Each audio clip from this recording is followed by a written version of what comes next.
Welcome back, mga kaaldab. Ito na naman po ang inyong lingkod, si Mr. Destiny. At magbibigay na naman po tayo ng pinakamainit na update po ngayon sa social media. Trending na naman po si Ogie Diaz. Sabi ko nga po sa inyo, ang bilis talaga ng di po ba?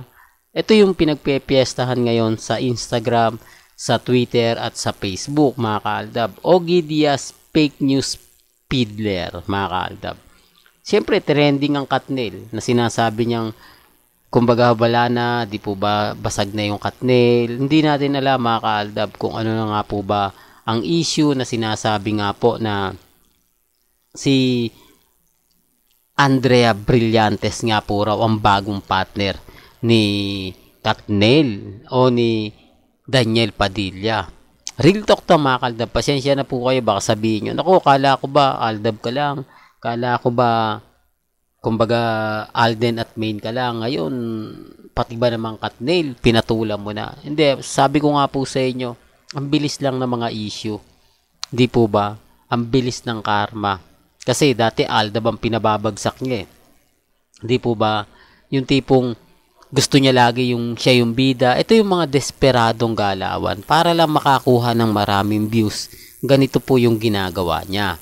Di po ba? At least ako, wala tayong binabanggit na ganito ganyan, di po ba? Paniniwala na lang ng mga ilang netizen. Pero sa kanya, base po sa reliable source niya, nagkikita nga po raw si Andrea Brillantes at si Daniel Padilla. Di po ba? Siyempre, kahit lahat po ng mga Katnil talagang magagalit doon. Di po ba? Magagalit po sa kanya.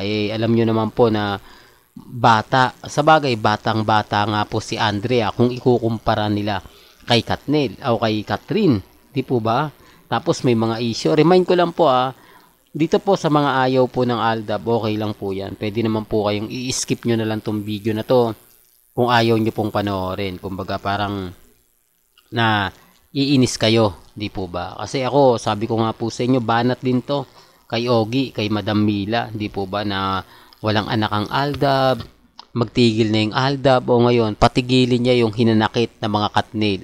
Ang Aldab, hindi makapagre-react yan. Kasi once na mag-react tayo, mga Aldab, tayo lang yung bitter eh. Yun po yung pinupunto natin. Yung, kumbaga, kapag ka Aldab, hindi tayo makapag-react, hindi makapagsalita, tanging nananahimik lang tayo.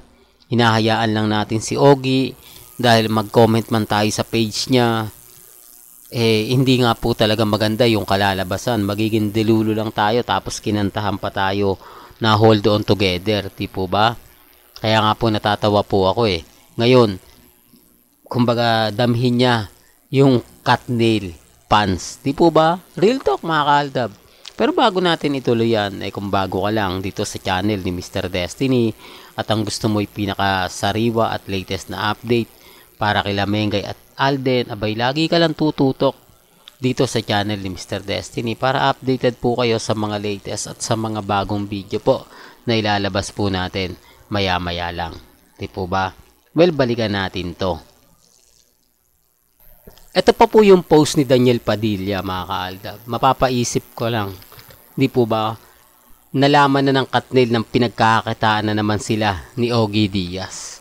Di po ba? Ito yung ebidensya at resibo, mga kaaldab, na basag na naman po sa mga fans ni Katnil si Ogie Diaz. Ganito po rin nangyayari sa Aldab. Kaya nga po pasensya na lang sa mga baka may magre-react dito, magre-react ng ganon, di po ba? Sinasabi ko lang po ito para po sa kaalaman ng lahat.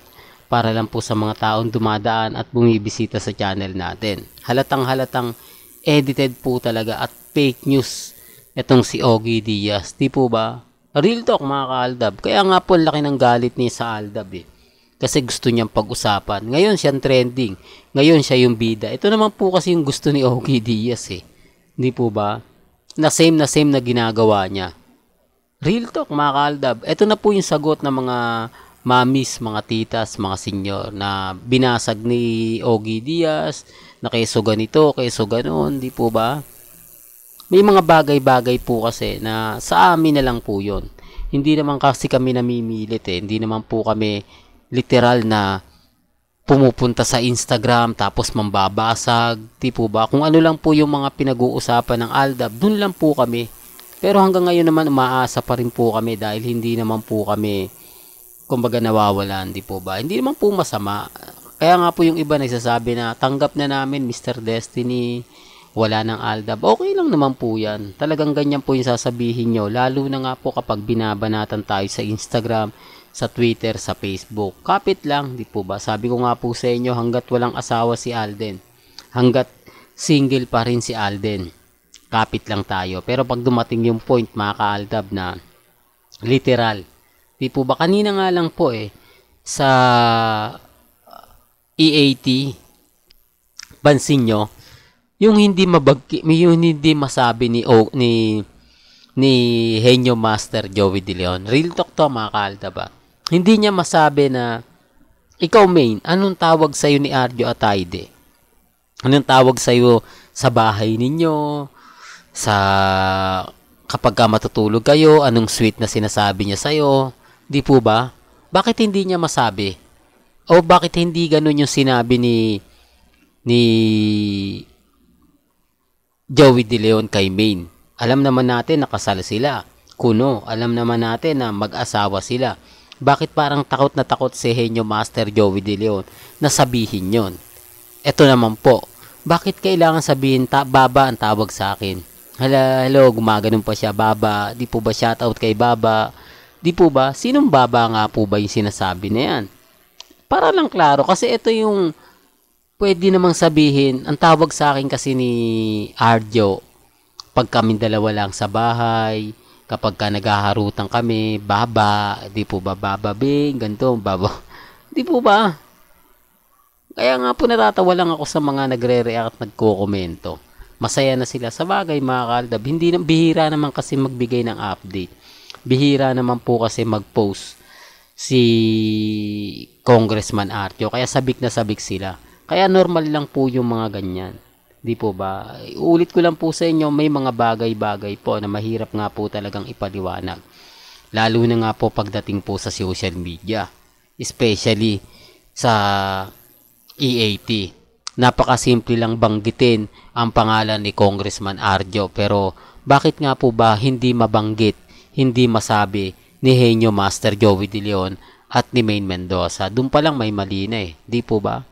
Well, may kanya-kanya tayong opinyon at pananaw. Well, hanggang dito na lang po ang ating latest updates. Kaya kung gusto nyo pa po ng pinaka-latest at sariwang update, abay tumutok lang po kayo dito sa channel ni Mr. Destiny para updated po kayo sa mga latest at sa mga bagong video po na ilalabas po natin maya-maya lang. Hanggang sa muli, salamat po sa panonood at pakikinig.